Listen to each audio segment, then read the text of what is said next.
Good evening, everyone. Welcome on today's public lecture, Professor Harapur, and then also Dr. Reza, and then also we have Mas Tias here and several offline participants.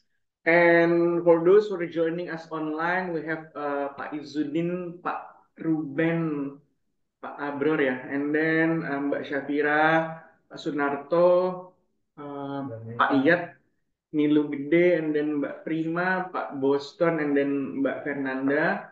Welcome to our public lecture. Maybe before I begin, I would like to introduce our speaker for today. Uh,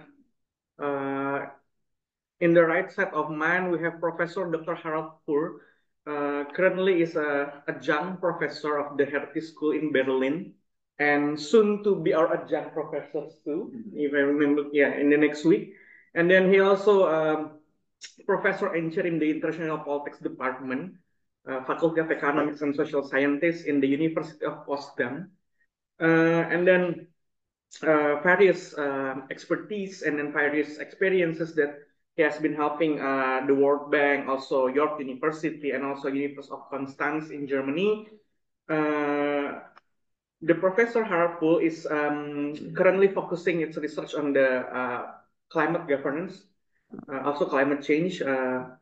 About yesterday, he was talking about the institutionalizing low carbon development in emerging economies, lessons from Brazil, India, Indonesia, and South Africa. But today, he will be talking something different. But still in the topic of governance, he will be discussing about the European Union's or the EU multi-level governance. So the topic of today is the multi-level governance system and its preparedness for upcoming challenges. So yeah, the EU usually we all know that it's been an exemplary example for the worldwide about how to manage the multi-level governance. And but today we will learn more about it regarding its preparedness for the upcoming challenges. So without further ado, the time is yours. Thank you very much, Marcel. Where's my microphone? Is it over there? Yeah, it's over there. People can understand. Yeah. Okay. Good evening, everyone. I'm happy to be back at the University in Indonesia and the Faculty for Administrative Sciences. Today's topic is not my special area. I just want to manage expectations. But of course, this is part and parcel of the knowledge of a political scientist and of teaching at the university. Recording in progress. So we will try to go through some of the issues that are mentioned in the title, Challenges to EU Development. But in order to understand what the challenges are, we need to understand a little how the EU works. And it's a very complex organization for good reasons. And complex organizations usually don't deal very well with challenges, at least because many stakeholders are involved. And so we'll talk a little about this. But first of all, there is, of course, an integration story. And this is quite interesting and quite successful in retrospect over the last 60, 70 years. And then, of course, we will talk about some EU institutions and the overall institutional setting, which is interesting because it's not an international organization, the EU. It's a supranational, so it's beyond the nation states. But member states still have a lot to say within the EU. So there's a certain contradiction between having a supranational body, but still the members complain and know how to trigger change. So we'll talk a little about this setup, institutional setup, and then talk about the challenges, and you will realize it requires constantly consensus amongst member states of the EU, and the EU needs to follow sometimes the wishes and proposals of the member states, but sometimes it has its own ideas. And so we'll talk a little about the upcoming challenges in different areas. So let's start with the first topic, EU integration, and I think the story is pretty straightforward.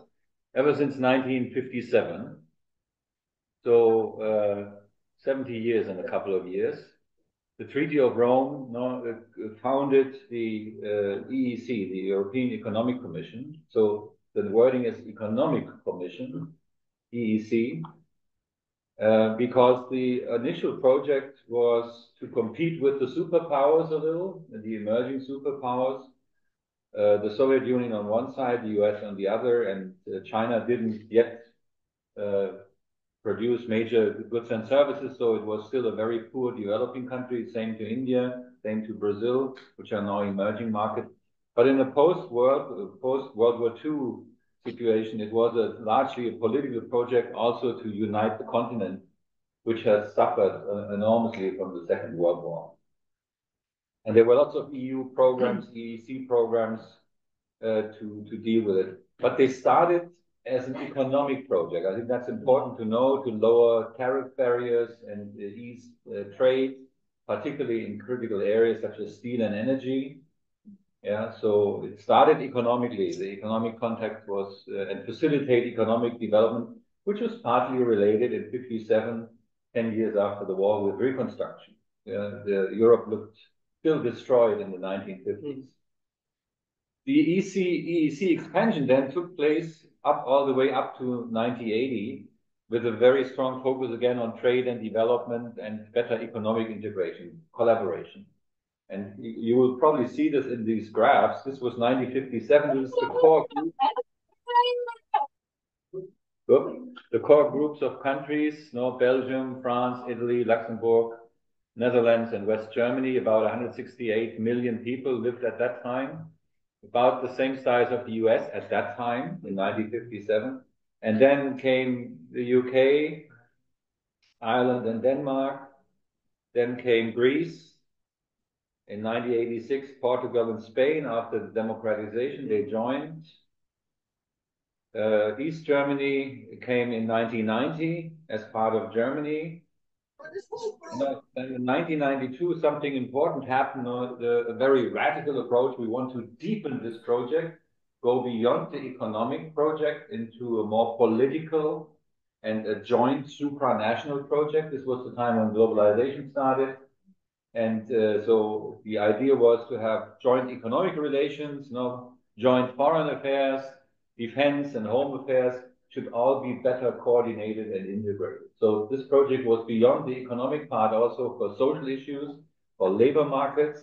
A couple of years later, the joint single market was started, and the widening of the EU body of the supranational institutions in Brussels and in Luxembourg, in Strasbourg, to have more responsibility, deepening the integration and making it a political project, political integration, which means you have to leave some responsibilities to the supranational body and you let go a couple of your responsibilities as nation state or as member state, and increase competitiveness with the outside world. So work better together, also politically, integrate more.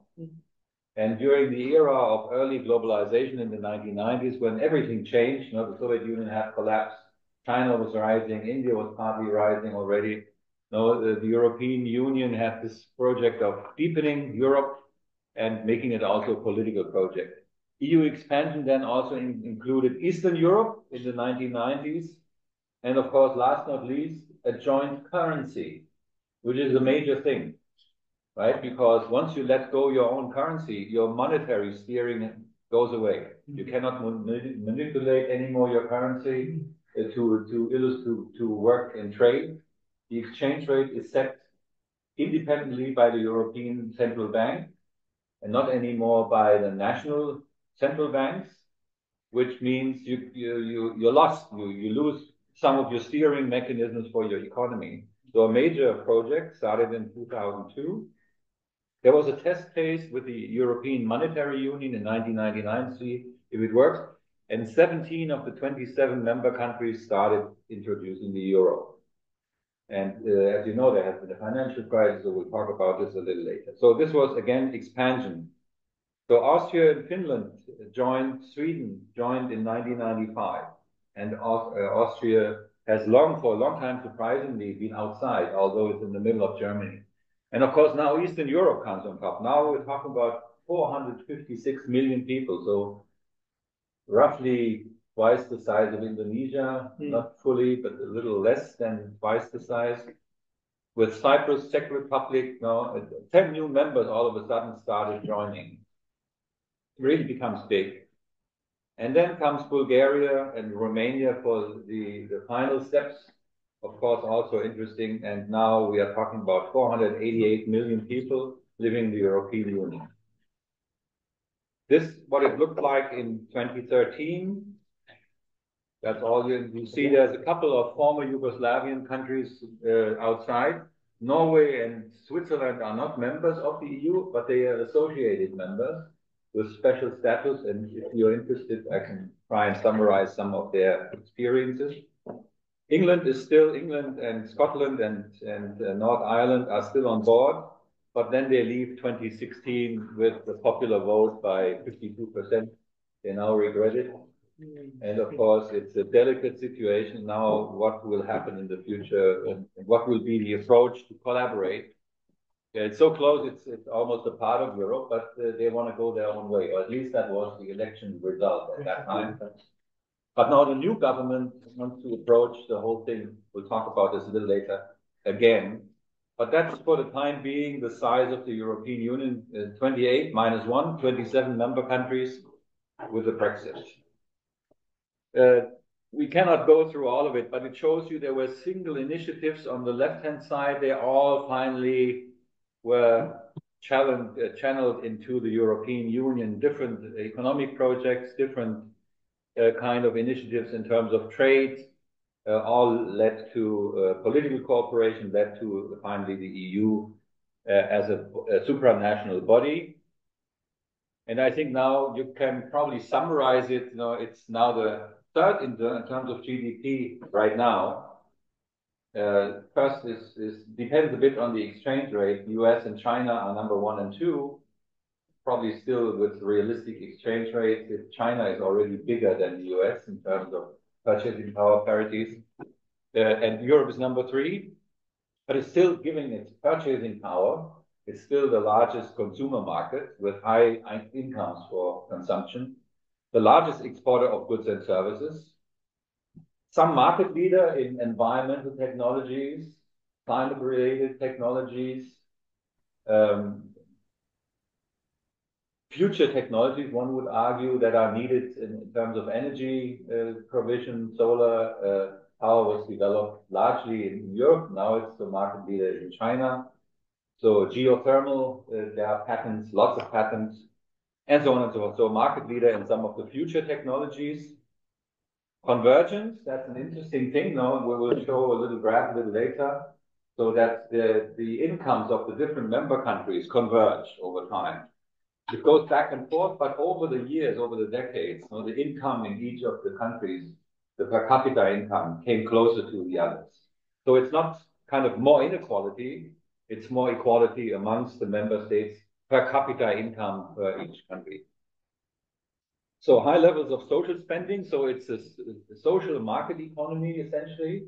It's different from the US approach with lots of welfare states joining the project, lots of spending for health and education, but also lots of spending for poverty and social issues and social support. Relatively low levels of criminality compared to other countries. If you take the homicide statistics, for example, mostly in Europe, low levels of corruption, which is also a good signal. Lots of Scandinavian countries are very free from corruption. The level of quality, the quality of government and governance is also quite interestingly high in terms of the governance indicators. And if we want to go through that, I'm happy to answer more questions. And the last point is, of course, until the crisis and the war in Ukraine, Europe has been a very peaceful continent, at least amongst the nation states. Now, Ukraine is not a member of the EU. So in that sense, it was successful because there were no wars amongst, particularly Germany and France, right? One would have argued that these are eternal enemies. They will always fight. Or the French and the British and the Germans. But it stopped, and peaceful cooperation amongst nation states is a particular feature. And I just spoke with Reza on our way to conference here. When I was young, we were encouraged to move to other countries, student exchange, pupil exchange. It all facilitated by the EU that you move to another country, to the Netherlands or to France or to Spain. You learn a little bit of the language, so travel together with new education was highly subsidized by the EU. And you met children from other countries early on, right? And you made friends. So it was a way of peaceful cooperation and understanding, which was facilitated by the EU almost very early on. This is a kind of a discussion paper by a World Bank publication, which talked about the golden. Over decades, Europe has been very successful in trade and finance, its enterprises and its innovation in enterprises, small and medium enterprises, but also how it deals with labor participation, and the quality of government. And you can probably argue that trade and finance help to be convergence machinery. It helped economic development spread all over the continent and with benefits also for the population, of course. Enterprise and innovation, brands in terms of cars, design, fashion in Italy and in France, fashion in terms of furniture, for example, Scandinavian design. No, it's all brand Europe. Also increasingly taking care of environmental issues and low carbon products, and lifestyle and superpower, and also in terms of the quality of government and labor participation and freedoms and so on. So lifestyle superpower. So this is not my wording. It's the wording of the World Bank, which was published. So anyway, compared to other regions in the world, it was comparatively successful. This is the per capita income. As you can see, it's largely converged in the middle, in the center, but in southern Italy and in Spain and Portugal, per capita incomes are slightly lower, and they are particularly low in the new member states of Eastern Europe. That probably needs some catching up over time. But by and large, if you think about Central Europe, look at France, it's blue, and the center also, Germany is pretty darkly blue, and Denmark and Sweden and Finland is relatively close to the median share of income across Europe. So let's go to the second point, which is the political management of the European Union. I think, and I mentioned this briefly before, there is a strange and particular coexistence at the same time between EU institutions and member states government. And now if we talk about theories of international politics, if you think about realist theory, they would argue that nation states never give up sovereignty. Right? That's one of their principles. They are concerned about their security, they are concerned about their own well-being and own welfare, and would not like to share and give away sovereignty to international bodies. Now, international bodies are bodies in which member states still lead the way. International. It's only an international body where the nation states still have a large say and they maybe exchange ideas, they exchange the leadership, but it's still in the hands of the member states, only international. But supranational is something beyond the nation states, and that's tricky because that's the next point.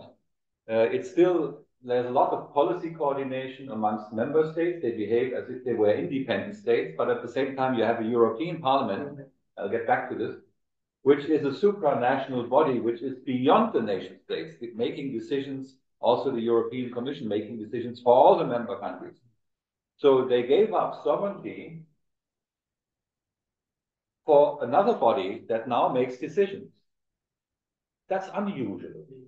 Member states don't give up sovereignty, says political theory, and realism in international relations. So one needs to know that there have always been mechanisms to ensure that member states have a strong say. At the same time, you have supranational bodies and a democratic parliament. So it's a very complex body. You see, they tried to do everything at the same time. They wanted a supranational body, but they also wanted an international body. And they wanted it to be democratized, which means the European Parliament. I'll show you a graph in a couple of seconds. So I think it's very important to understand this coexistence. You have on the one side the member states which insist to be independent and do their own things and maintain their preferences. At the same time, they need to give up some of these preferences occasionally, and they are kind of struggling between these two extremes. They don't want just a little federation of states, they want a little more, because only if you leave more competences to the supranational body, you can really manage finance, manage participation, manage law and legal regulations and regulations altogether, and really have a big purse to finance European development and look for inequality amongst the nation states. So that's the whole thing. On the left-hand side, you have the European Parliament, which is elected by citizens. 670, close to 700 members. So I think Germany has about 60 or so, 10%, 15%. So if you think about the size of Europe, it's very tricky to represent citizens in a body. Okay? 700 people only represent 480 million. So that's a very tricky thing. But still, it's the European Parliament where you have elections taking place every 4 years. It supervises the European Commission. The European Commission is essentially the government of the EU. It proposes legislation and the budget. But on the other side, that's very important, is the Council of Ministers, and they are national governments. So that's where the nation states are. That's the second part. That's where the nation states dominate. The nation states rule. The nation states are representing and put their ministers, the heads of states, to take care of the European. So the European Commission, the government of the EU, is put together, is appointed and suggested by the ministers, Council of Ministers, and by national governments. So our nation states decide who is the Council, the European Commission's president. Ursula von der Leyen, currently a woman. Yeah, she was proposed. Actually, she was proposed by the French government. Very smartly. Yeah, the Germans did not dare, were a little reluctant, and they had problems with the Christian Democratic votes. So they came up with the Christian Democratic member, which is Ursula von der Leyen. It's also a gender issue was involved. They wanted the first female. She was former Minister for Defense, right? Exactly, and Minister of Social Affairs. So she has a long history. Female. Yeah, a female Minister of Defense. Yeah. And she was appointed. She was suggested by Macron. Yeah. So and then the Germans said, "Well, it's not a bad idea." So you already had two, and then the other ministers and other heads of state agreed. But there was Barroso before from Portugal, so there were others. No, but now it was time for a German to run it. But it needed to be approved by the second arm, which is the European Parliament. So it needed agreement also of the European Parliament. So you see, it's interesting. The nation states, the member states propose someone who heads the executive arm of the EU, but the Parliament needs to approve it. And if you don't get a majority, you're in trouble. The Commission would need to have someone else, meaning the ministers would need to sit together and say, why don't you do it? Maybe you get the majority. And then you would need to go back to the Parliament and would need to get vote. They also approve the members of the European Commission. The Council of Ministers is representing the national governments. But interestingly, now in terms of democracy, the citizens actually have two choices. They elect the European Parliament, but of course they also elect the national governments. But it's an indirect process. So it's not sometimes, and we'll talk about this a little later, people say there is a democracy deficit in the EU. For good reasons, but it was constructed differently. One just needs to understand the construction is different. It was never meant to be just managed by the European Parliament and a government elected by the European Parliament. That would have kicked out the nation states. The European project has always been a project of the member states and of the governments. So they want to be represented. So that's the second arm, right? But the citizens of the EU, I, for example, elected my government in my country, in Germany, but I also elected someone in the EU for the EU Parliament. So I had two choices. So it's it's a democracy, but it's an indirect arm on the right-hand side, right? Because once you have elected your national governments, they decide who to send, what to decide. But it's legitimized through your vote. It's not illegal or illegitimate. It's done indirectly. Yeah. Indirectly. I think someone really needs to understand this duality. Everywhere you have this democratic element of the parliament, where you have citizen representation direct and indirect citizen participation and representation through the right-hand corner, where national governments have a say and still want to have. Sorry to interrupt. So does also the representative of the national government has higher votes in comparison to the citizens? No, it's all joint. Most of the decisions, for example, European Commission proposes legislation and budget needs to be approved. You see these two arms, left and right, needs to be approved by the Council of Ministers and the European Parliament. So it's always jointly. The European Commission proposes something, it needs joint agreement by the Council of Ministers and the European Parliament. So it's still maintained. Are there any veto instruments? Well, if Hungary, if Orban says no on the structural funds for Ukraine, it's a no. The European Parliament can say we want more financial and social aid for Ukraine. But if someone says no, usually is talk about this. Usually the decisions need to be made unanimously. So if one member state says no, the second arm on the right-hand side is blocked. Yeah.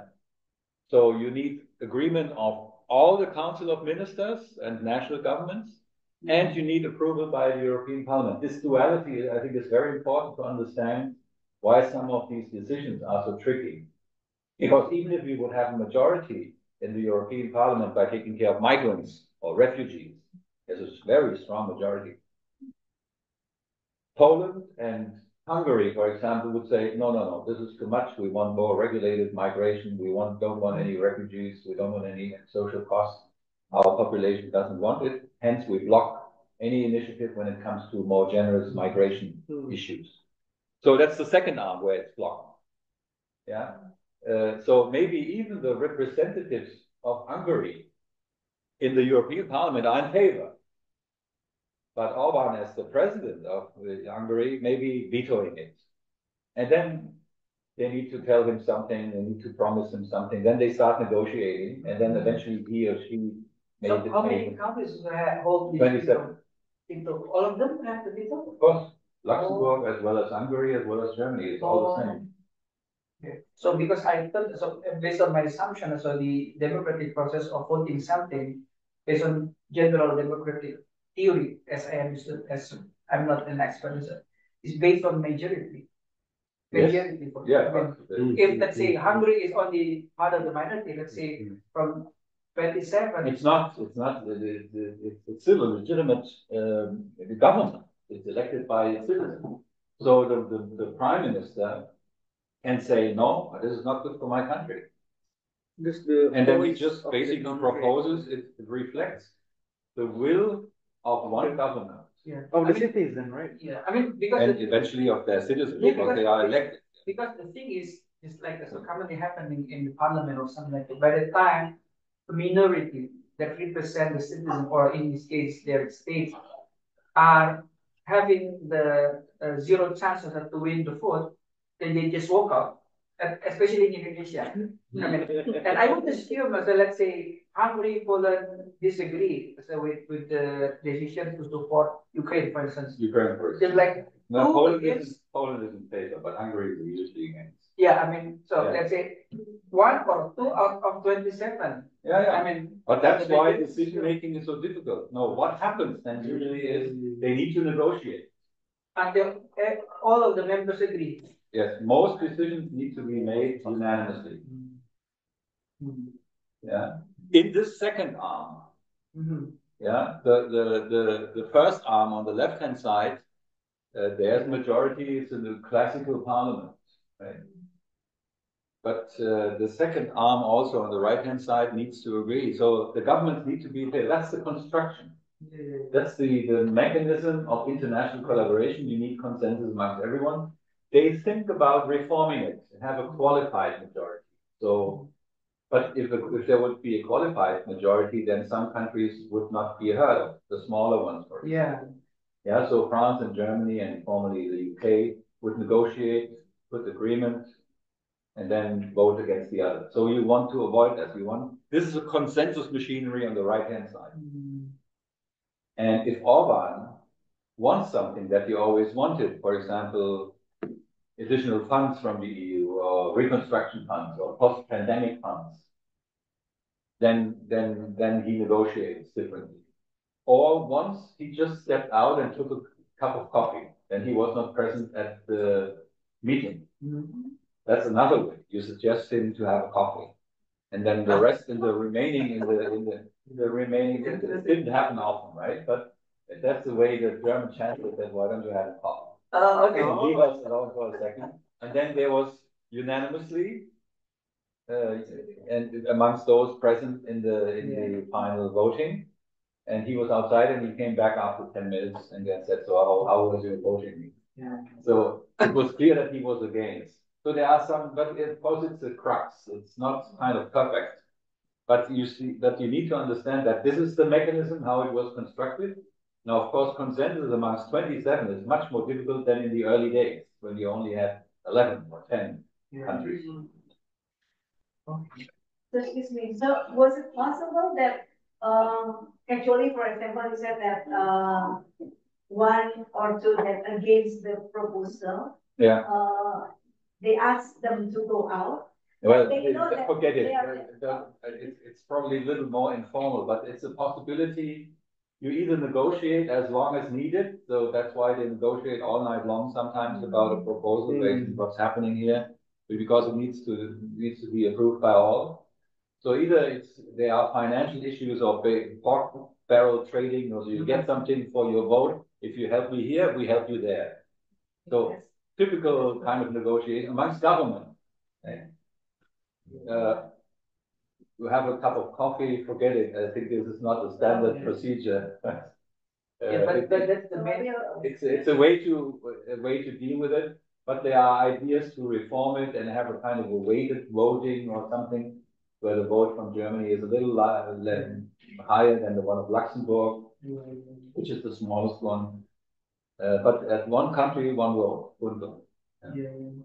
And this is another. I will leave the graphical illustration with you, but you see down below is the people, and the people actually elect many times the parliament, but also the national parliaments, the national governments, and then they elect the court, the council of ministers, and so on and so forth. So it's a complex system that is explained here nicely, but you need to be aware of this duality, and that's, if you understand this perfectly, it wasn't clear to many students when we taught this course, because it explains nicely why you have these problems and why it's so difficult to move forward with innovative ideas. Good. That's what we had already, but it's very complex. High coordination costs is the downside of it, and slow decision making. Yeah. Okay. So precisely what you alluded to. That's the downside of it. And there are a couple of terms that are being used in the EU. The EU should only act when member states cannot act. So the lowest level of government should go ahead with ideas and implementation and with policy proposals. Only if this level cannot do it, the next level comes in, and eventually you have the EU. So the subsidiarity principle is an idea that the EU should only do something and intervene if nation states alone cannot fix it. Now, in the globalized environment like today, many things need to be cooperated, many things need to be coordinated, and cooperation amongst member states usually has benefits. Intergovernmental is a form of an EU where the governments work together. Only governments work together. There's no parliament involved. And supranational decisions are made by international institutions, not by nation states. Yeah. The European Court of Justice overrules all national legal procedures.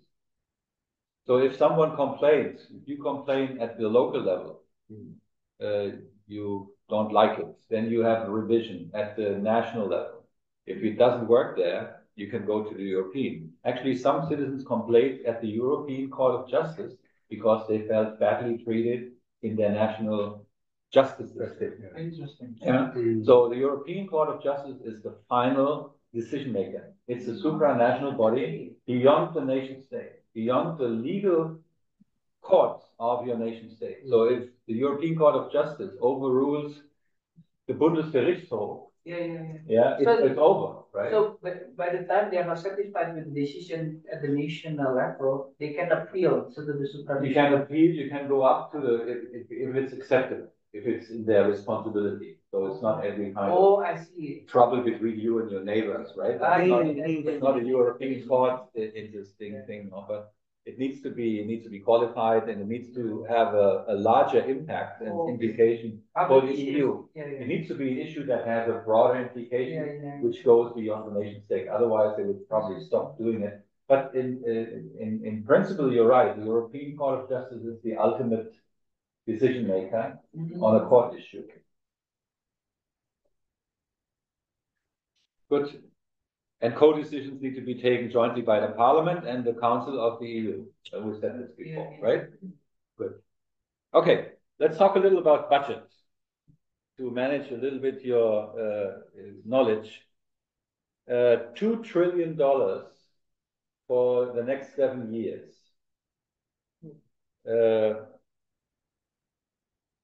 It's 1 trillion on one side and about 800 billion on the other side for next generation EU. Has to do something with reconstruction after post-COVID. So 800 billion is more than 10 times the World Bank's budget, 15 times the World Bank budget. But to give you an idea, it's not so much. The US federal budget is 6 trillion. US federal budget for 1 year is 6 trillion. The German government budget for 1 year is 600 billion. So it's not terribly much, and I'll show you this a little later. This is the budget of the member states. This was in 2015. That's the data from the $6.6 trillion was the joint budget of all member states. And the budget for the EU was $146 billion. So it's about 2%, not too much. So if you think about the entire money that governments have of the member state side, the red one, it's only a small share when it comes to the EU budget. So it's not overloaded, it's not overblown, but it's still a lot of money. The EU is pretty rich in that sense.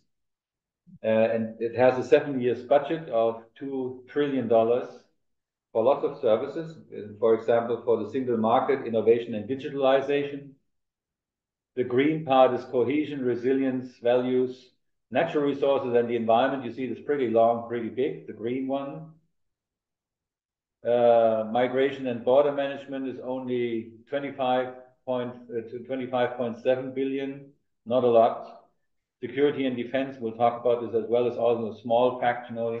Neighborhood in the world, this is the EU development budget, also 110. For 7 years, this is not a lot. The World Bank's budget is 50 billion per year. So in 7 years, it would be 350. The EU has 110. So it's not dramatically bigger, if you take it. But the EU has an interesting construction. Norway, Germany, France have development budgets. And they provide money for the EU, that the EU has an additional development budget. So it's complex. Everything is very complex. That's the annual breakdown of the budget for 1 year. It's about $186 billion. As I said before, the budget of Germany is about 500, sorry. So it's much smaller, the annual EU budget, than one of the member states, of the larger member states.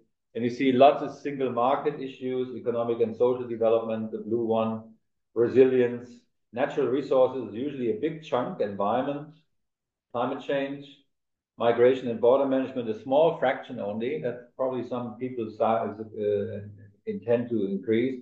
Security and defense, very small, the blue part only. neighborhood, and so on and so forth. So public administration is a little less than 10% cost of the administration. So we're not talking about an overblown bureaucracy, although many people say it's bureaucratized and it's too big. But in terms of costs, less than 10%, 8%, this is not dramatic, no? If you think about a budget in other countries when it comes to public administration. So that's the budget issue. That's the size of the budget compared to the size of the member states' budgets. So it's a small 2% only of 28 member states' national budget. Hungary receives 5.6 billion from the EU, but only pays 1 billion. So it has membership fees of 1 billion, but receives EU funds of 5.6 billion for environmental issues, for road construction, for building, for agricultural transformation, for energy policies. So it receives, for Hungary, membership is highly attractive because they pay one as a ticket and you get 5 out of it. Great. So that's the way how you can deal with Orban, right? Because you can say, we can think about delaying the payment on the second side, right? So you need to be careful. So that's, in Germany is different. It pays 28 billion and only gets 11. Yeah, it's the larger member countries usually pay a little more and get less out of the box, while the smaller ones, particularly the new member states, get more out of it than they pay. So it's paid by member states. No, these 2 trillions is money that comes from national budgets, but what comes out of it differs according to the development needs of each country. So good, so far so good for institutions and institutional setting and this famous duality. Let's talk a little about the upcoming challenges. Of course, everyone knows these pictures in the Mediterranean. This was a title by the Economist Intelligence Unit Europe, Stretched to the Limit in 2016. So there were different waves of migration and refugee flows. 2015, the biggest, particularly given the crisis in Syria. And there are different routes in which refugees are coming. So you would probably need to differentiate between refugees, which come for arrive and flee for humanitarian reasons, Syria, Afghanistan, Ukraine. No, we have 1 million people now, particularly in Berlin. A lot of people from Ukraine, mostly children and women, which just get shelter and get finance. When they arrive, probably $1,000 easily per month if they have children, free hotels. And so it's costly, but it's needed. It's humanitarian help. We need to differentiate refugees, particularly since 2015, and migrants. Migrants come for other reasons. Sometimes it's their home country that is difficult, economically difficult, or politically difficult. Some claim they are refugees because they escaped from authoritarian governments in sub-Saharan Africa, for example, which is all true, but needs to be checked. Right? So one needs to differentiate between refugees and flows of refugees and migrants, and there have always been migrants. And one has to say, Europe is a continent where the demographic numbers show quite clearly the population is decreasing over the upcoming decades. So the European continent probably needs migration and needs workers in the future, particularly qualified workers. So one needs to kind of take this into consideration. But the problem is the irregular, meaning irregular, no rules and regulations for migration. People just come without crossing the border in different places. Very difficult to control. It's very tricky to identify the real refugees, but also the cost of refugees are high. And then there are different preferences of nation states. While Scandinavia is quite generous and has helped refugees quite often, a lot of people are migrating to Scandinavia. And the social security system is pretty generous as well. The same holds actually for a non-member state, which is Switzerland. In Austria, Germany is particularly involved, but also France. And now indirectly the UK as well, as we may have heard. So the problem is nation states disagree on the short-term measurements.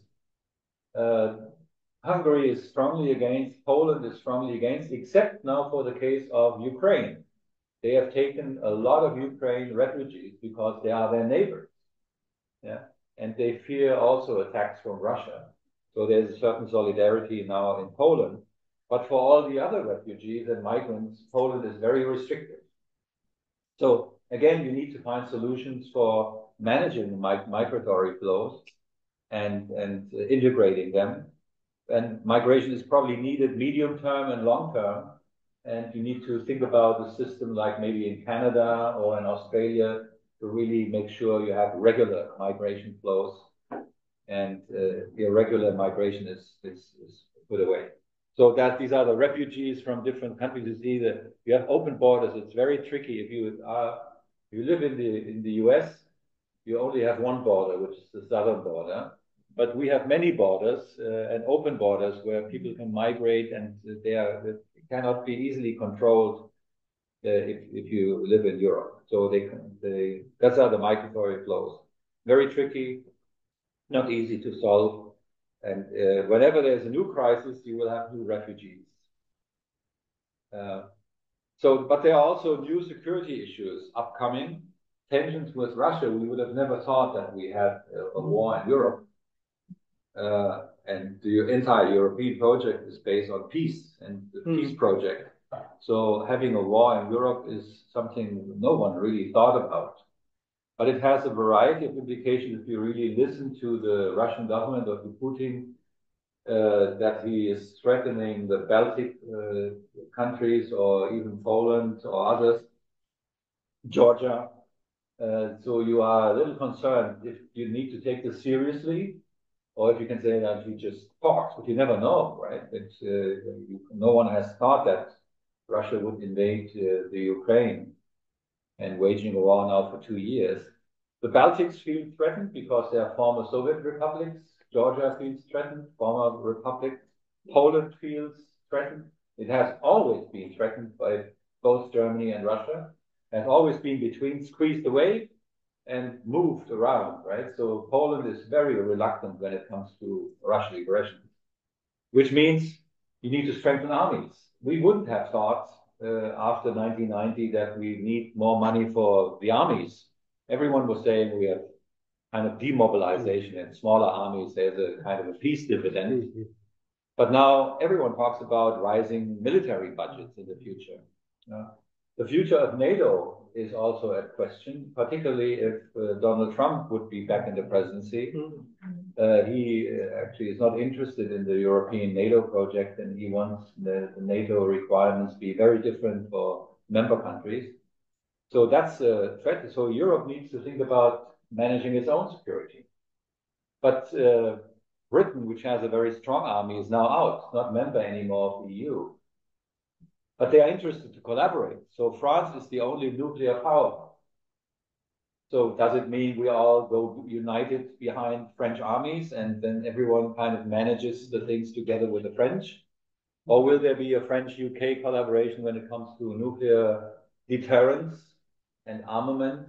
So a very tricky discussion. Should there be an EU army, supranational body? Who manages this army? Who is the general manager? Hopefully not the Germans. Yeah, everyone would say so. Let it be done by a Finnish guy or someone from Scandinavia. So because the signal would be horrible. We have a European army and a German general. So they are very tricky discussions, but something needs changing because security is not automatically given in the future. And we need to think about deterrence at least as long as you have problems in Russia and authoritarian governments in the eastern part of the European Union.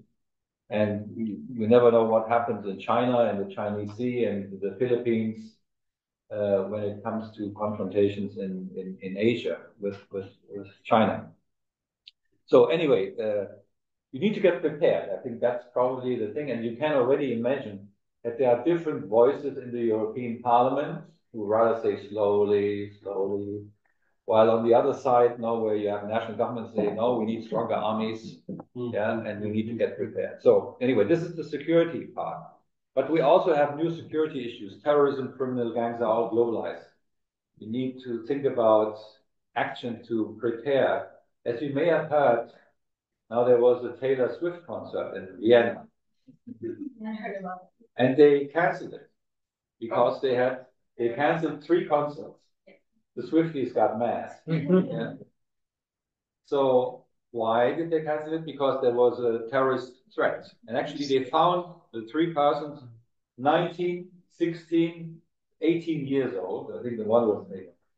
They were youngsters, members of the Islamic State, Solidarity, all kind of crazy things. And they got it from foreign sources, the information, probably from the FBI or from the US. The US, probably. No? So one would need to think about Europol, surveillance, intelligence information. You need to think about better intelligence services, also within Europe, for making sure that you don't need the Americans all the time. So you need to get prepared for drug trafficking, terrorism, criminal gangs. Also, cybersecurity is a major issue now, also interfering now in Europe. So there's a battle also in terms of cybersecurity, disinformation campaigns. The problems in these 2 arms, member states and parliament, the awareness differs enormously. Some think it's a serious problem, we need to do something. Others say, oh, let's wait and see, but let's not overreact. What you definitely need, and most agree, is the coordination of security institutions, of police forces, of Europol, to gather information, because these criminal gangs operate, and drug trafficking operate within the EU together. For them, they are no borders. Yeah. So anyway, this new security is another upcoming issue that cannot easily be solved. The question is always who finances it eventually, and do we need to strengthen our national intelligence services and national police forces, or do we want them to delegate it to European police forces and European intelligence? Some would argue better on the national level, then we can control it, understandably, but probably dysfunctional. Leadership. The photo says something. The presidents Macron and Scholz, the German and the French president. So they like each other, but they disagree. That's why they look a little disappointed now. So the leadership, who sets the pace, who comes up with new ideas? It used to be the UK, France, and Germany, the big 3 countries. But now with the UK leaving, it's only French and Germany, but they disagree on a lot of things, unfortunately. So that leads to a certain level of uncoordinated action here, a little initiative here and there. There's no real leadership, and also other countries don't lead. So could it enhance and lead to more fragmentation, to different alliances? All open questions, but leadership in the EU is a serious topic. And it's not dealt with in the moment. It looks rather fragmented. And that, of course, leads to problems of getting forward with all these challenges, right? If you have no leadership, makes it difficult. So we have a euro in 17 countries, probably more in the near future. We had a financial crisis in the Eurozone. Well, this would require an entire seminar for 1 semester. Yeah. This is a major topic, and it's not easy. But the major problems stem from the fact that you have nation states with their own monetary policy, their own pension system, their own debt ceiling, their own way, because they let their own money go in favor of the euro, but they still behave as if the euro would be their money. Yeah. So all the monetary regulations are still national, particularly when it comes to debt and debt finance, but also for spending and budget deficit. So it's clear that within a monetary union, you need to have joint rules. You have some kind of rules, but they are overwritten by national governments with their own monetary policy. So the deal was you get the joint currency, but member states maintain their monetary preferences and their financial policy preferences. Yeah. So it again stems from the fact that you have national governments being interested in maintaining autonomy and sovereignty. That makes the whole thing difficult. Should we have a joint debt rate, meaning 3% budget deficit, that's it? If you finance more, you need to finance it somehow, You don't get support by the other countries. The managing it with a 3% budget deficit is an obligation. If you pass beyond, there will be sanctions. So do you kind of sanction bad behavior? Should national rules prevail? So again, the euro is an interesting project and has been an interesting project to shape. It's a supranational currency that would require joint rules for the monetary territory of the EU, managed by the European Central Bank, and stop. No more interference from the nation state. That would probably help. That would be vetoed probably in this second arm on the right-hand side in our graphic. You know, the member state would say, oh, not this year, maybe next year. Yeah. And there's a major problem. Should the EU be able to accrue debt? They did it once now for the pandemic. So they asked financial markets for 100 billion. Should that be happening in the future? Should the EU, an EU zone, be jointly responsible for debt? The Germans particularly say no, because then we are fiscally prudent and solid. Why should we finance the debt, the bad spending behavior of others, including their debt, because we are running into debt because they make deficits. So why should we be punished? And so you see, national preferences prevail, and it's easy to politicize the issue. Everyone would probably agree we need joint rules. Yeah, and we also need joint rules for bailouts. But you can already anticipate the populists say this is bureaucracy, this is imposed from the top, and so on and so forth. So anyway, this is a very tricky issue because it has to do something with finances and budgetary discipline. Yeah, it's hard budget constraints, right? So climate policy, that's a rather green area. Implementing the Green Deal, it's similar to the US. The EU has significantly reduced its emissions over time and has become an environmental leader in many areas. They are opting now for faster coal phase out and new energy systems and renewable energy. But still, there's a lot to do. It's not automatic. They also have been active now with carbon taxes and carbon pricing. It's almost happening in each country, the EU. The EU has pushed this forward significantly.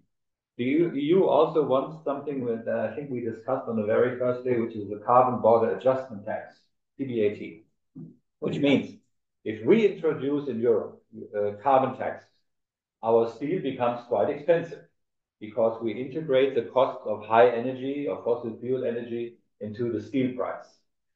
You have a regular price, which is our production costs, but you also have a carbon tax on the energy that you use for producing steel and other products like cars. No? So if only Europe does it, you have a comparative disadvantage versus Chinese or Indian exporters, which would also need a carbon tax to have a fair and level playing field. China is not willing yet to introduce carbon taxes. Neither is India, neither is Brazil, neither is the US, by the way. Yeah. Indonesia? Indonesia, I don't know. No, it's about the export, right?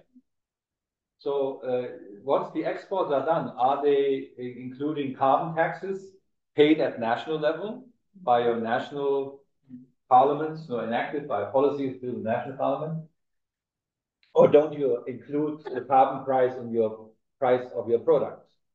Otherwise, it would be unfair competition. And the European Union said, "Punto. We don't want others necessary to impose carbon taxes. We're not responsible for other countries.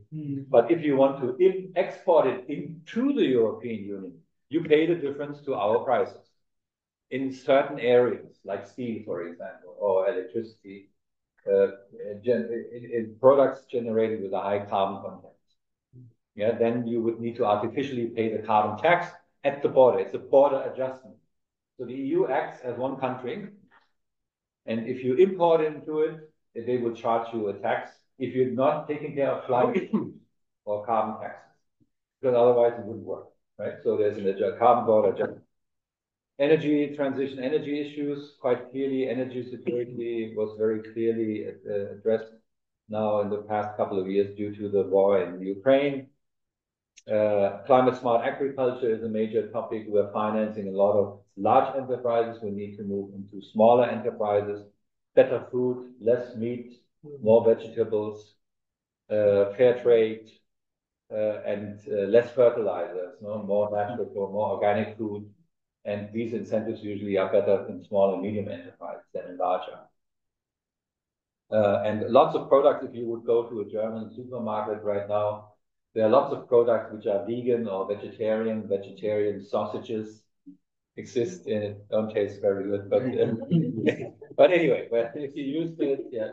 But lots of new things evolve over the years, and this has to do with EU initiative.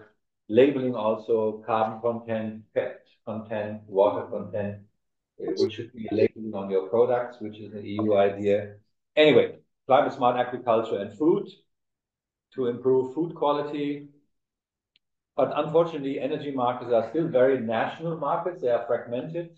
So meaning you don't really work together yet when it comes to wind power or solar power in Spain, or wind power in France and wind power in Germany. It could well be switched between the different energy systems if they were integrated, but they're still largely national grids. So this is tricky. You would still need joint rules, or should you have national rules? So anyway, climate policy, but there's at least a kind of positive examples in this area. Technology policy, the upper right-hand corner shows the manifesto for 2030, European future digital policy. When it comes to digitalization, Europe is still lagging behind China, particularly in Asia, in artificial intelligence, and the US. You know, so, and also including increasingly India is also managing forward its digital transformation. Part of the problem stems from the fact that there is a lot of concern in Europe that there is data protection, personal data protection, so that you don't know too much about people and too much about their habits. So security, personal data security, right? And they should not be easily exchanged. So there are strong rules about using data, which is of course very different in China or in India. And as you know, the General Data Protection Regulation of 2016 is a worldwide way to behave also of digital companies, of information sharing, transparency, and not forcing you in certain software settings. Anyway, so maybe standards of and rules and regulations in using digital services are very important. And mind you, we don't know what the future looks like in terms of artificial intelligence.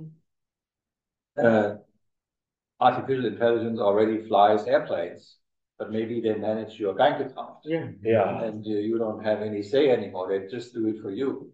Yeah. And if they mess it up, you have a problem. So maybe if intelligent machines dominate human decision making, someone needs to stop this development, right? And the question is, can we regulate this? We need to agree on certain rules and regulations for artificial intelligence already. So Europeans, the EU would be willing to go ahead and come up with proposals that make sure that artificial intelligence works in favor of people and not against them.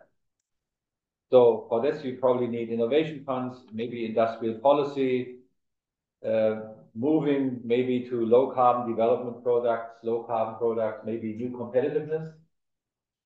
Most European industry that is now competitive is the environmental industry, cleaning up rivers, air pollution. So cleaning the planet, so to speak, is the new European competitiveness. Maybe more in this direction would be nice. But the readiness differs amongst member states. And the concern is also, maybe we have a couple of hubs that are highly developed in terms of digital technologies, like parts in Germany, parts in France, parts in Spain, but then the rest is under-digitalized. Then you have more rapid development in some areas, especially where you have artificial intelligence already doing some of the industrial processes, but you have unemployment maybe than in other regions. So maybe we need to get prepared for the social implications of digitalization. We need to take care of inequality that may happen. Or shall we leave it to the member states again? No, they take care of all questions. Good. Now we're coming to the last couple of points. Democratization. There's usually a complaint on the democracy deficit. No, that is, the European Union should be more democratic, more bottom up. There should be more citizen participation. And actually, in fact, the EU every now and then tries to have surveys where the opinion polls, or sometimes they ask you, what are your preferences? It's an EU website where you should fill in as a European citizen. You should fill in some of these questions. Should the EU Parliament have more authority? So as you suggested, where the second arm, now the member states should be put down a little. The EU Parliament is the ultimate decision maker. That's a possibility. You strengthen the EU Parliament. The EU Parliament always has the last say. Would be a possibility. I wonder, because the decision for that needs to be done by the member states. So you're trapped, right? So let's see what happens. The institutional, and then I think it's important that we had this introduction. The EU, simply the institutional setup of the EU is different. It was never meant to be fully democratic. It was meant to be democratic on one side and with a certain administrative logic on the other.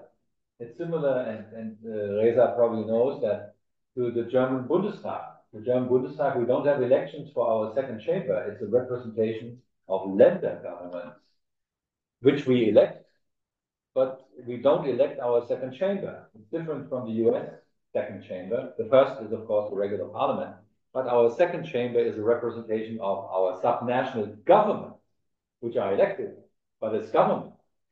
And no small wonder the EU was constructed in a similar way. There's a logic of democratic decision-making and the logic of government. And governments are elected, of course. So sometimes you feel if member states decide too much and you don't have any powers at the EU level, who sanctions bad behavior of governments? Citizens may, but sometimes bad behavior can also be sanctioned to the EU. It's an outside constraint. So that's what the EU can do, or the European Court of Justice can discipline.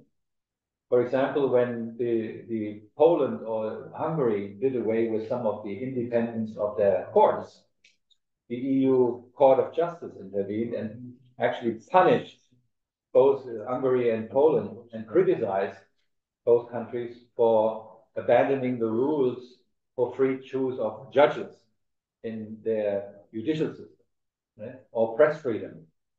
So whenever this happens, the European Court of Justice could intervene and put sanctions, prepare sanctions, or withhold finances, and thus try to change the behavior of a member country. So there are some possibilities. If Germany misses its climate mitigation target, it needs to pay. So it's actually a sanction mechanism as well. So this is beyond the nation state. If you would leave it to the politicians, there would be a no-no. So you need someone beyond the nation state every now and then also to discipline governments, because they are not always nice people, and governments are not always doing nice things. So you want someone bottom-up criticism, but also top-down criticism. Dealing with populism, in the upper right corner, you have lots of these populists right now from the Netherlands, from Italy. Brussels is too powerful. Yes, it may be true.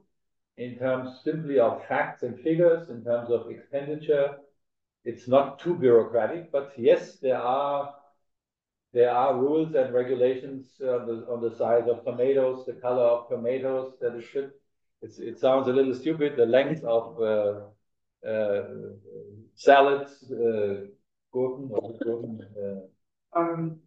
cucumber. Cucumbers, the size of cucumbers, the size of bananas. Yeah, it all looks a little strange, but of course it wants to impede bad behavior of agricultural companies. Then some sell you dirty little stuff for the same price as your competitor. So some standards, food standards you want, but of course, kind of declaring that a tomato needs to have a certain redness sounds a little too bureaucratic. But anyway, these rules and regulations exist and they make fun of it, rightly so. And the complaints are Brussels has too many rules and regulations. We need more freedom from member countries. Migration is not only badly managed, we don't want migration, most people say, on the populist side. And the EU is way too expensive. So this is, of course, if we given the number, not supported by evidence. The entire question is this a temporary problem and these will disappear? As you may recall, we had a relatively populist government in the UK. Now we had elections. It's Social Democratic Party. It's fairly quiet on this front. So regular elections did away with populism in the UK, and now they're very pragmatic policymakers. Also, Poland did away with its populist government before and now has a kind of a social democratic center government. So maybe elections take care of populists after they have ruled for a couple of years, but they can make a lot of trouble when they rule. So I wonder what will happen in France, particularly in the next election, particularly now who's going to be the prime minister and who will be selected by the president, Macron. So question temporary problems, or do we really need structural reforms and bring the EU closer to citizens? Maybe digitally we can opt for some options for more participation, more online, more surveys, to make sure that your voice is being heard, that citizen voices are being heard and integrated. So maybe new forms of collective decision-making, consultations could help move away from this EU bashing. Last point, EU integration so far successful, but it's never automatic. So you need to take care of inequality that may emerge in your territory, new challenges, energy transformation, technology development, digitalization, climate change issues, coal transitions, all of those things may affect different member states differently and may lead to inequality. Then more integration and harmonization of these rules would need to take place. Would there be new inequalities? And if there's new inequality, are there compensatory mechanisms then done by the EU? Now, within the nation states, you can take care of your subnational government. If there's inequality between Sumba, Lombok, Bali, and Java, the national government can balance this through funding. Within the EU, the same could be done between member states. A little more money to Portugal, a little more money to Poland, to Romania and Bulgaria, a little less money for Germany. So you can compensate the inequality between member states. But should it be done that way? And what are compensatory measures also? What are adequate ones?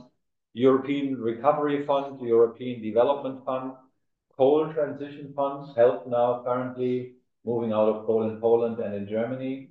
Compensatory measures for moving out of coal production and coal mining. So EU integration, but EU integration will always be a challenge to make sure there's no upcoming and new inequality.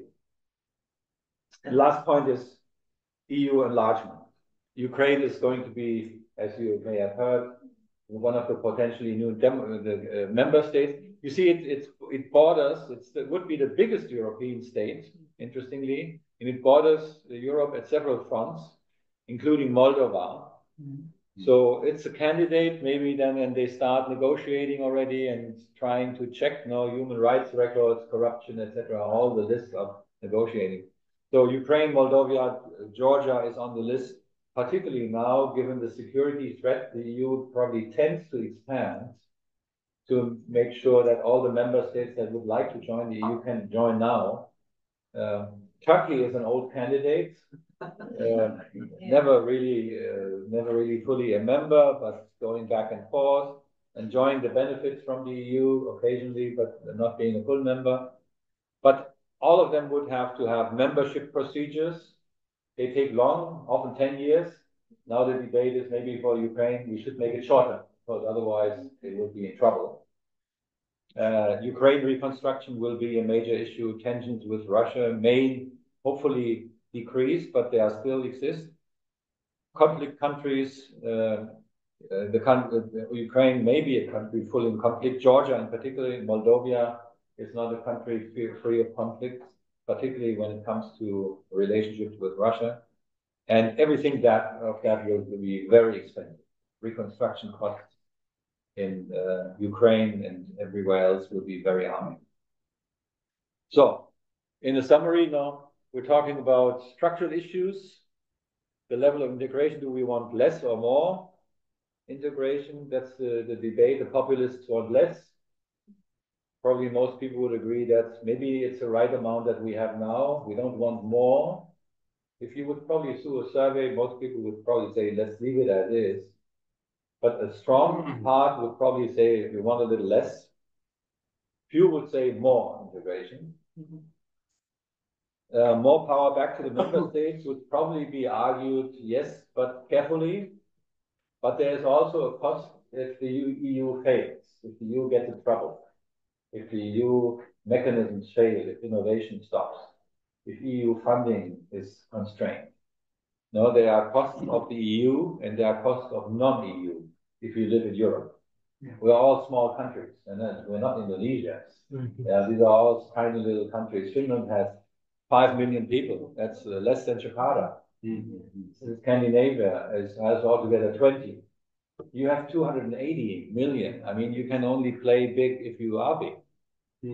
Yeah. So everyone knows that probably in the new global era, you need to work together, also for security issues. So more power back to member states is a slogan, but it may not yield results. Geopolitical situation will play a role. Depends how the geopolitical situation evolves over time. China, Russia, Turkey, India, the emerging powers, and how they develop and how they want to have a role at the geopolitical level. In summary, I think the development from 57 to 2020, economic and financial integration has largely economic integration with a single market. You can, as a European, I can work in Portugal. If there's a job in a Portuguese university, I can just apply. They take me. Hopefully, not anymore, but yeah. So technically, you can apply for a job all over in 27 countries. Free movement of people, goods and services, and jobs. That's important. So it has worked, and of course financially as well. Political integration is a minus. Why is it difficult? Well, we've had this before. Nation states don't give up sovereignty, bureaucratization. I think we had this argument already. But in practice, there's no other choice probably than working together right now for financial reasons. Europe has, but interestingly, if you in retrospect, problems have always been good for European development. They have always learned from crisis, not from the good times. Yeah, so crisis has helped Europe, in the early 1990s, in the 80s when there was a lot of economic crisis, the 1990s when the Soviet Union collapsed. Trial and error. There's no blueprint how to do EU. There's no book about it. You need to find out. You need to test it. You need to check it. If it works, fine. If it doesn't work, get rid of it. Yeah, so trial and error is important. Deepening over time probably has happened despite all the criticism, and the costs of disintegration would be extremely high. So no one in the European Union, including Orban and others, would really put the brakes onto European integration because they benefited also enormously from it. Okay, that's it. So I think the last slide tells you a little more about the challenges. Thank you very much, also from the audience abroad. Questions, suggestions, comments? Yes, please. Yes. Thank you, Professor. Thank you for your presentation. Very interesting, I think. One thing I want to know, there are two questions regarding NATO. NATO. Yeah. Talking about the AU, we cannot split with NATO. And at the same time, Russia with the Collective Security Treaty Organization or CSTO have a number of countries in Europe, including, for example, Serbia as an observer. So, do you think CSTO will be in danger to AU? This is my first question. Okay. Yeah. Second question regarding economics power. Couple years ago, we have currency only dollar, only euro or yen. Right now, there is a yuan also. And in the same time, BRICS, Brazil, Russia, India, South decided, Africa. and South Africa decided not use dollar as a main transaction. Oh, they still and I know that Russia, United States and the AU have a very strong connection in this case. Do you think in the future, BRICS will be in danger also to AU in compete each other for the future? Yeah. Thank you very much. Thank you. Let me start with the second because I'm actually not an expert in these security things, but I have my opinion about this. The second is probably easier to answer. Well, first of all, we don't know what the future looks like. Okay. Very simple, a typical academic. Further research is needed. Further research. But you can look backward and show there are competition now between BRICS countries and the EU in terms of economic power. Yes. There's a BRICS bank. There's Asian investment bank managed by China, but with membership also from I think the UK and Germany. So there's the emerging economies. Let me start with a different argument. When I studied and I was at the early stages of my studies, India, China, Brazil were problem countries. We thought they would never develop and they would be poor forever. Okay. And they are big countries with lots of poverty, which was true in the 1970s and 1980s. Yes, exactly. So we never thought, we and most people never thought they would make it. They're now global leaders. So something has worked throughout these years, and development has worked as well. So far for development pessimism, it has worked. They have become very important power players. And they tried to become, of course, more independent from the classical the European development pattern or from the influence of the US. And I'm skeptical when it comes to dollar-denominated trade. I think this is still the major currency for the foreseeable future. I don't know if it will be replaced. It's now maybe a mix of dollars and euros. I don't know if the Chinese currency will eventually prevail, or it probably depends a lot on the global power play. If China grows for another 20 years, it's the biggest economy anyway already. It will automatically be also a world leader. I think that's the economics drive wealth of a country, and with wealth comes influence. And that may drive China into the forefront as a major geopolitical player. It is already one. But then the question is, if China becomes a major player, what happens with Taiwan? What will happen with the Philippines? What will happen with the South Asian Sea? Will it threaten the development of others? Will then these South Asian countries look for the US help or for European help? So you will have plenty of new constellations, economically speaking. Yeah. So I see the world, first of all, to be in a multipolar situation. I don't see a unipolar moment yet. Yeah, maybe by the end of the century, we could have China dominating the world economy, but we never know. This is an authoritarian government. If all of a sudden citizens rebel, it could break down. Maybe it fragments like the Soviet Union fragmented. Then it's over with dominance and bad behavior. So lots of those things are insecure. But what is true now that the economic development that took place has led to economic power. There are also innovations in electricity and in climate, and also in digital development. and which are future markets. So it's quite likely that China will dominate some of these markets. And that would probably require more independence from the US and from the EU.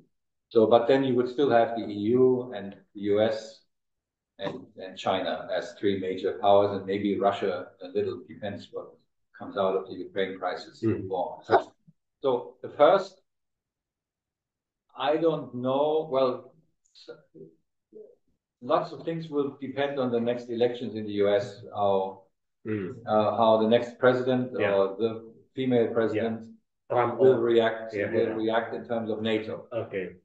If there's a strong NATO alliance, the traditional ones, which is North Atlantic Treaty Organization, meaning collaboration between the US, Canada, and the European countries, then probably there won't be much changes, except that the NATO member countries should all have these 2% rule, meaning 2% of their GDP should be spent for NATO, military expenditure. I think that is a common consensus now amongst NATO members, and everyone will need to apply. So that will be independent of the next elections in the US.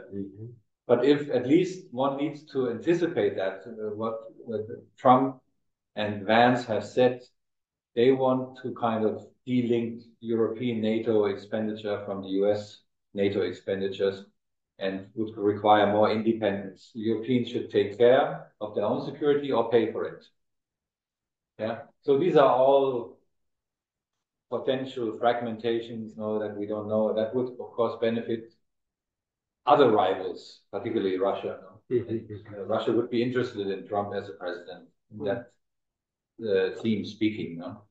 So anyway, so I think these are the two questions. So I see more independence with more economic growth. Much will depend on the pattern of economic growth in China and in India. Become world powers. So if they continue, most likely they will, and they will try to be more independent from decision making in other parts of the world, particularly Europe and the US. But they will still need the markets as well. Yes. So they don't develop only for their own. They are all global players. So to a certain level, I think they could also cooperate because they're dependent on each other, and their economy depends on prosperity and collaboration and trade. So in a certain way, their economic development makes sure that there's probably no harder confrontation, because otherwise you lose consumer power. So some people have said, so if capitalism works right, you won't have wars, because everyone is interested to keep the momentum, keep the economy flowing. So anyway, that's future. We don't know. About the first question, NATO. CS2, CS2 is a collective security treaty organization that led by Russia with the members Armenia, Belarus, Kazakhstan, Kyrgyzstan, and Tajikistan, with the observer from Serbia. So Serbia is in the. I don't know, but it's dominated by Russia. So it probably depends a little. If Russia, it probably depends. What happens to this body will probably be decided also what happens in Ukraine.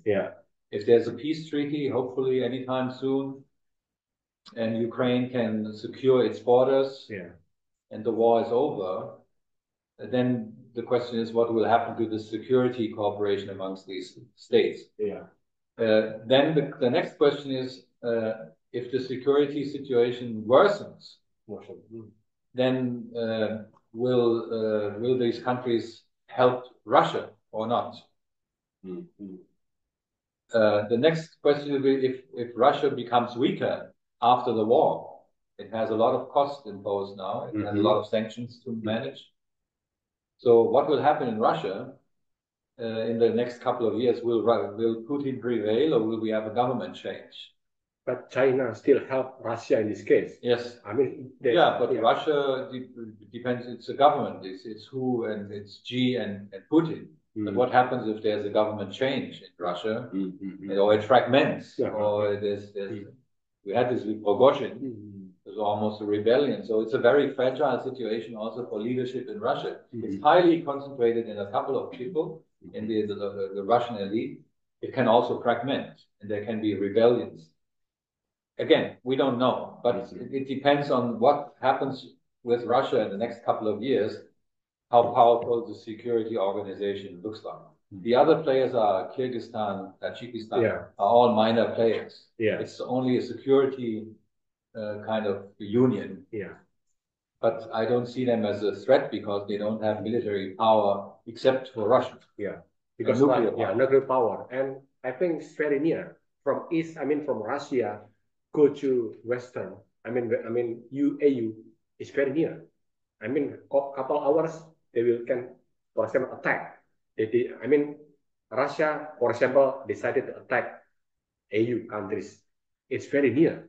It's only a couple minutes. Sure. Well, that's why they discuss now the replacement of some of the nuclear kind of missiles in Europe, because there's a threat, and Putin already threatened the European countries when to get out of Ukraine business and not support the Ukraine.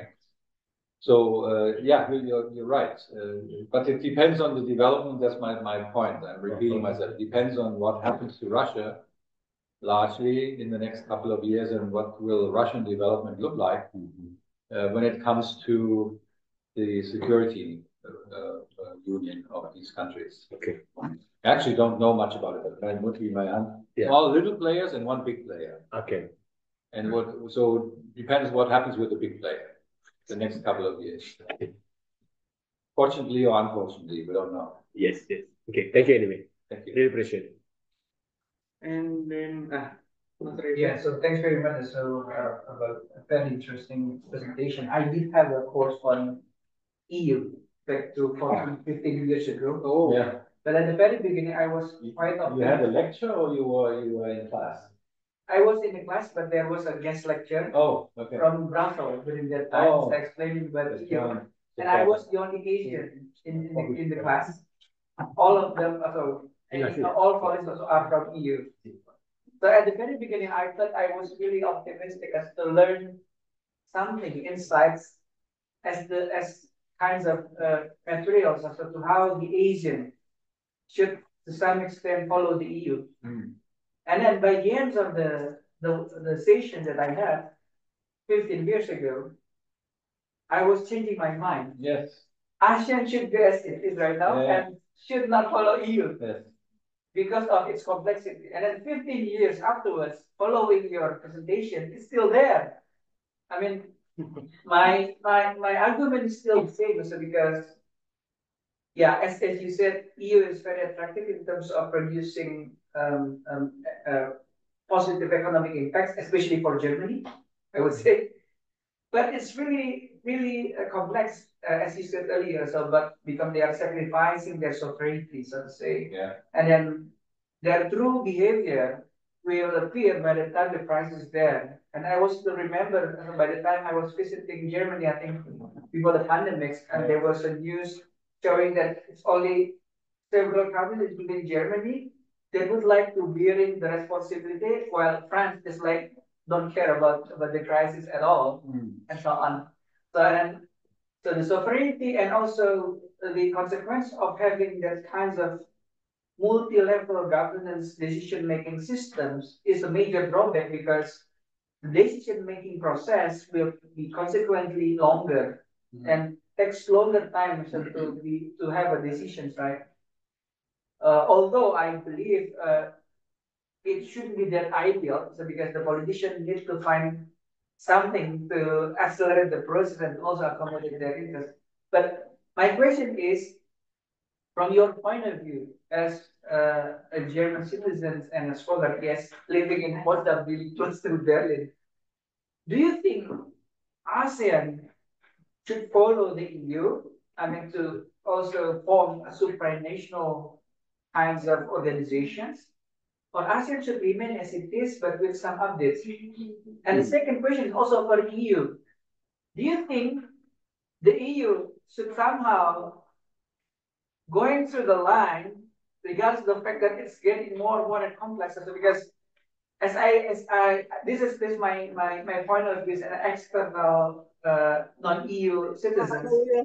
I would say to some, by the time the EU introduced the so-called European neighborhood policy, that was the time when the EU leaders just realized that they were too easy incorporating those so to say weak quote unquote member countries, just like Greece and so on, right? Greece was in the beginning already. Yeah. Weak, but it needed to be integrated because yeah, the heart of democracy. How can you? Yeah, and then they found the solution. Aha, then as a win-win solution, let's offer them something that might be similar to what the advantages received by the member countries, but not making them as our member countries in the EU.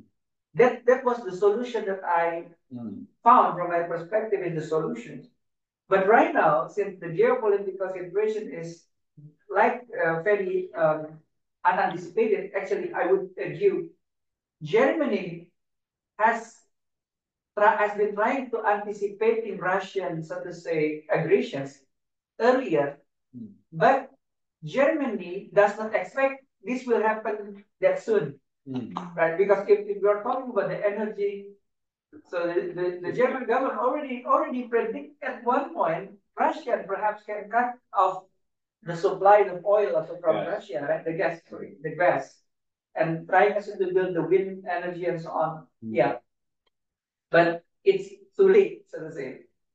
Yeah, so back to the question. So what should ASEAN do? Should ASEAN follow the EU? And second one, should the EU just like go on as it is right now? Or there might be a point where you think the EU member countries need to reflect on, should we go with this supranational, or should we, so to say, creating more smaller membership but it's stronger? And I don't know. What do you think? Tricky question. Yeah, I know this debate about ASEAN also from my time in Thailand, where the argument essentially was, yes, I wouldn't copy it because of all the trouble that the EU had, including fiscal crisis, financial crisis. So the political integration is the tricky part. The economic integration is relatively easy. It's just the liberalization of foreign trade. Yeah. So ASEAN already have you can do that, exactly. So, and I think deepening it is probably a good idea. Then you can also deepen some policy areas like climate policy, deforestation, agricultural policy, deforestation issues. There's an ASEAN policy also on deforestation. So you can do it stepwise, right? Integration helps to a certain extent to create markets and create efficiency, and learning is probably enhanced as well. But if you need really to give up sovereignty, depends on most of these countries, right? Sovereignty means someone else decides for you. Yeah. Do you want a joint currency? Probably not, right? But even having said this, so in the short answer would be probably not. ASEAN should probably not copy the entire EU integration process. Maybe learn something from financial and economic integration and leave it there and look for selective political integration areas, policy areas where you can cooperate. So cooperation, keep it more international than supranational. Okay. Yeah. Okay. So you also agree with the for the time being. Okay. For the time being. But just think 10 years forward. If China becomes more aggressive, just fantasy, right? India plays a kind of a strange rule in its area, right? Yeah, Hindu nationalism. So what happens if all of a sudden you have major blocks beside you, and then you have the Vietnams, Indonesia, the Sri Lanka, and all the other small countries? Then you are similar to the European situation and the Cold War situation. Then maybe the ASEAN collaboration looks differently. And it may be more intensified because they fear threatened by China and India. Or again, geopolitics. If that intensifies, the cards are new on the table. That may change the scenario. For the time being, I don't see a need for solid integration, particularly not the European style. It helps. It has a lot of advantages, no? But some of the trouble with sovereignty, for the time being, is very delicate. Your second point answer, I wouldn't be too pessimistic on the EU and also new members. If you think about how it has managed the war in Ukraine and the supply problems of electricity and the gas market, they quickly interchanged energy amongst countries. So it was actually it was Good practice. good. It worked well, and we had no problem. We had horror scenarios that we would need to switch off our heating system in the first winter. It didn't happen, right? It worked. Yeah. And it was the EU that, and rapidly also during the pandemic, rapidly money was distributed for developing pharmaceuticals and medicines against COVID, and also compensatory measures for workers and for companies to prevent layoff. Also rules and regulations for the health sector and preparedness for health. There is some learning process in the EU which is common, which is interesting, and the EU put a lot of money in reconstruction, post-pandemic recovery, which is this $800 billion chunk for the next 7 years, which is for reconstruction and development post-pandemic, and rebuilding health system and getting prepared for the next disaster, right? So that's positive. Now, should we have more member countries? Probably everyone would say, be careful, because it's already quite complex. And if you have more members, it becomes even more complex. Yes. But you cannot say no to Ukraine's bid. You cannot say no to Moldova. Georgia has always been interested in EU membership. You probably cannot deny it to Turkey if it comes back in 5 years. Yeah. Turkey has been a candidate for 20 years, 25 years. I would say it's rather unfair for Turkey, I would say. Yeah. It's, well, Turkey Unfair. and also played it. The whole requirements that the political calculation is not the same. Turkey has played both roles, the nasty one and the good one. Yeah. And but then we would probably need to think about different decision-making models. Probably you cannot go for unanimous, what you say in this second arm where the nation states are. Maybe we need to have weighted voting or dual majorities in both houses. So something may need to happen. Each country has a vote, but there's a weighting in the vote, and so on. So one would need to think about reforms, institutional reforms, if we have members. Yeah, because the most rational one, so those who are stronger, or let's say the founders, should to some extent have higher, so to say, Voting power. voting power. Yeah. That's more Are rational. the ones who pay. Yeah. Yeah. But you want more solidarity. In the US Constitution, even Massachusetts has one governor, two governors, sorry, and California as well. So the California vote is as important as the vote in Massachusetts or Rhode Island. They're very small, tiny little places. The idea is equality amongst the federal states or the member states. That's the same idea. Yeah. But as you know, in the Bundestag, we have a weighted voting. The Bundestag, we have a weighted voting. The larger federal states have more voting power than the smaller ones. So there are some possibilities to reform it. But we'll see. So I think that it will be a fit for tat. So if we expand, reforms will be needed. Okay, thank you. Interesting. Okay, maybe I would like to give an opportunity to one participant joining us in online session.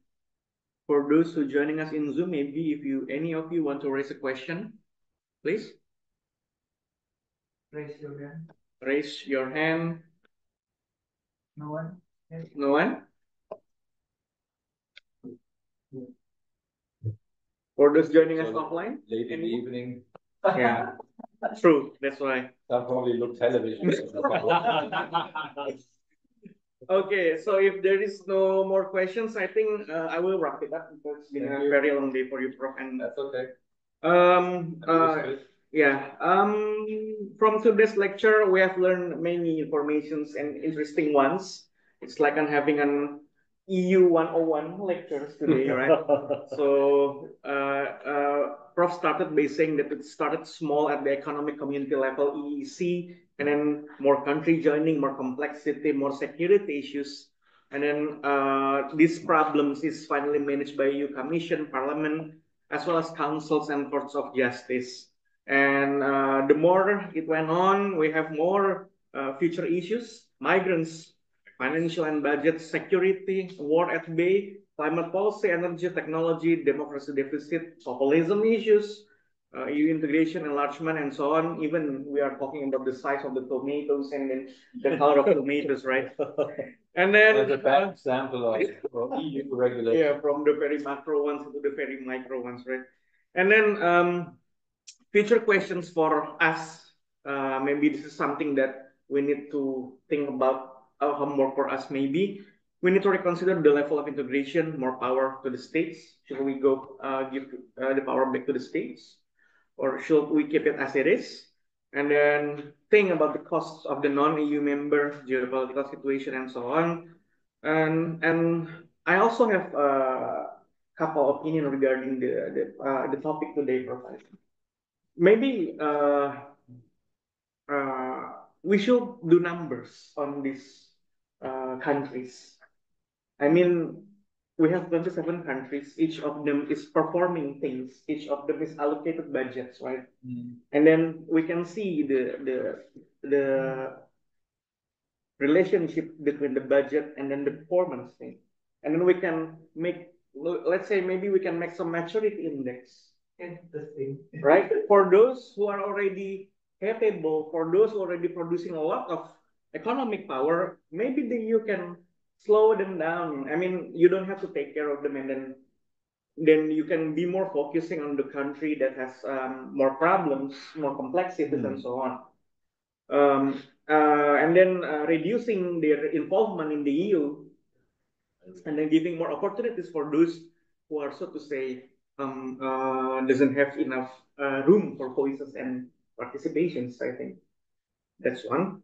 And the other one I was thinking is like for future concerns, I was talking about the AI assisted tools.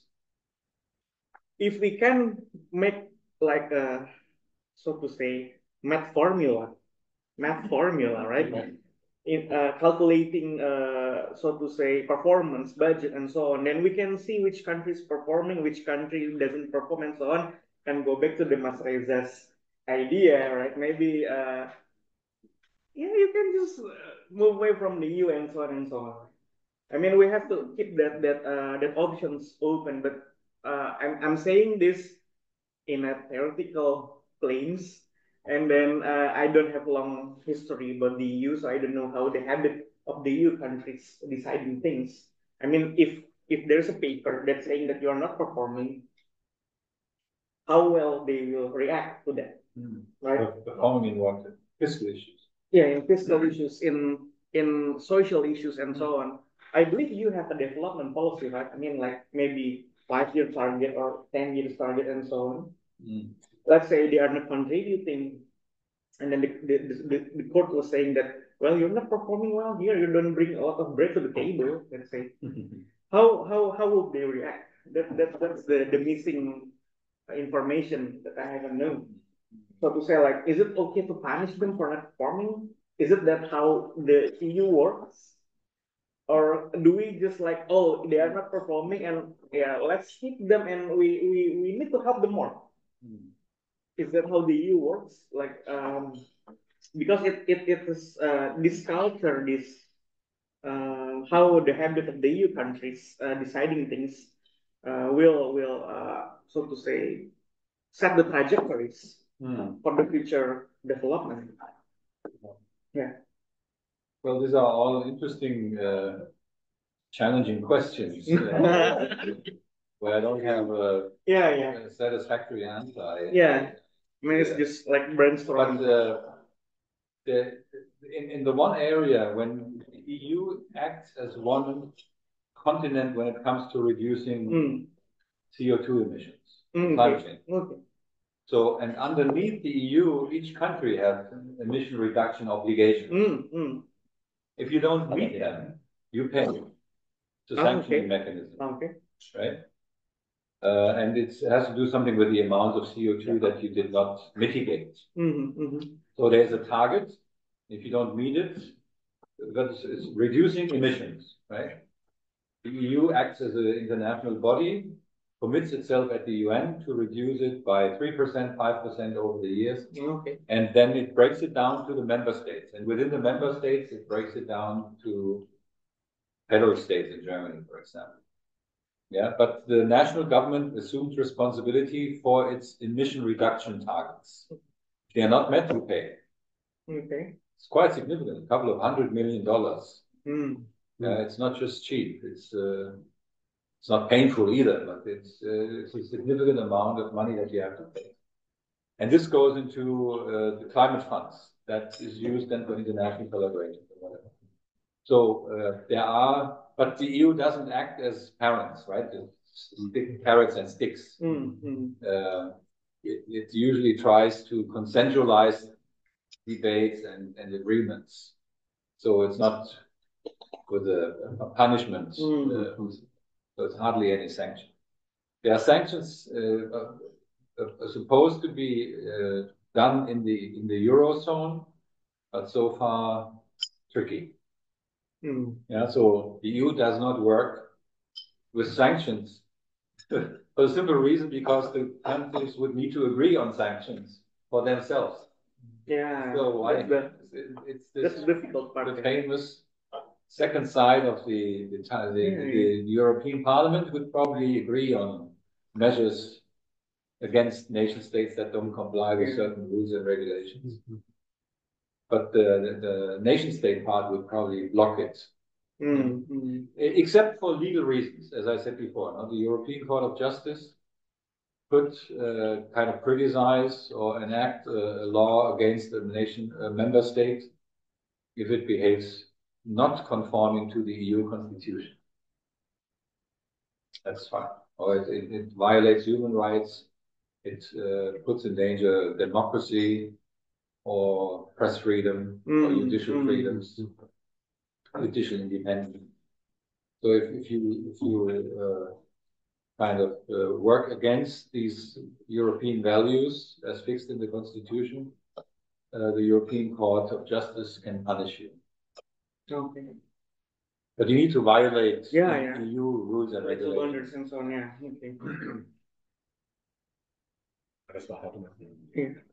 Oh, there is one question from participants in Zoom. I would like to translate in English. Yes, that would be written in Indonesia. From Pak Aksano Inam. He was saying that is it possible that multi-level governance is applied in Indonesia? Based on the Act of 23, year 2014, the power is fully rested in the president's decision, and then the local government is basically just mandated to do the central government's policy. So they're just acting like a implementer. True. So is it possible that multi-level governance is applied? Well, it's not only applied, it's happening. I think you have a health ministry, but health is provided at provincial level. You have an education system, but education is provided at the provincial and subnational and local level. So there is already collaboration in the education sector, which is partly decentralized. And it requires the national government and the National Ministry of Health or Education intervening and coming up with proposals, and the subnational level implements it. So there's a national education policy and subnational implementation. Same happens in other areas, and as we discussed today, in climate change, now where the local level plays an important role in mitigation and adaptation, where the national government also plays an important role, and you would need to think about better intergovernmental collaboration. In that sense, yes. Yeah, it's a yes, yeah, Pak Samuel Imnam itu. Yeah, I think sorry. So we can also promote as our idea about this symposium. So we have been discussing about this idea so to organize a symposium commemorating 25 years of decentralization in Indonesia. So lessons and upcoming challenges. So estimated to be held in Jakarta or Depok, I don't know. So around June 2025 next year. So if the participants, so you are interested to join this idea, so to collaborate in this idea, so perhaps you are working right now in national or local government agencies. We are also invite you also to also support us with this idea, so because from our point of view, Indonesia has been experimenting a lot. So in this kinds of multi-level governance and so on and so on.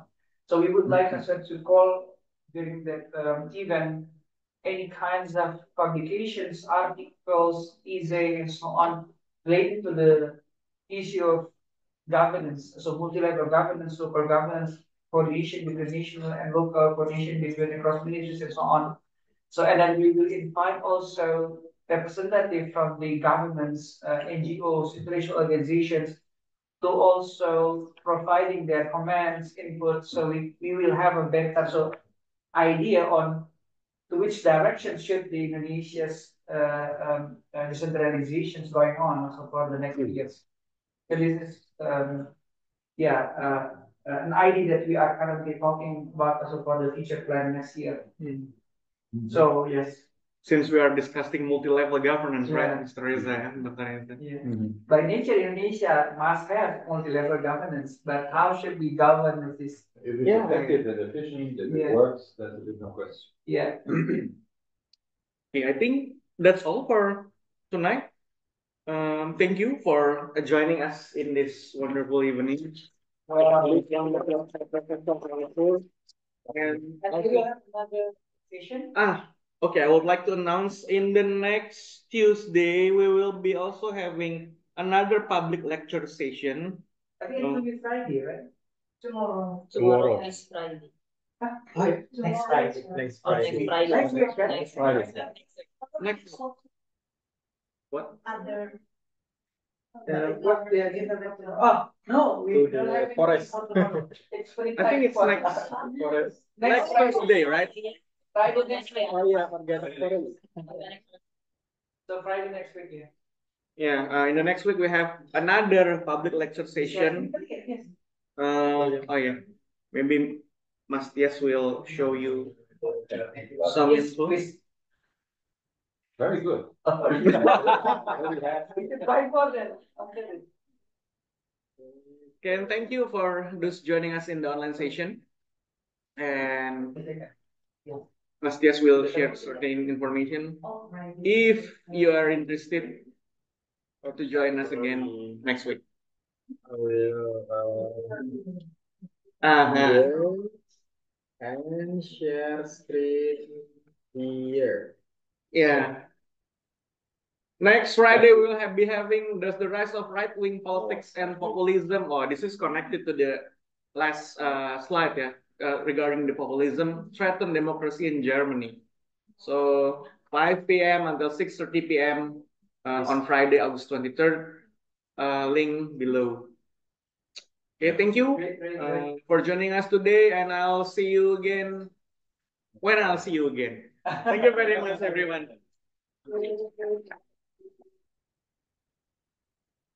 Did we take picture together? Yes, that's good. Just like a natural position.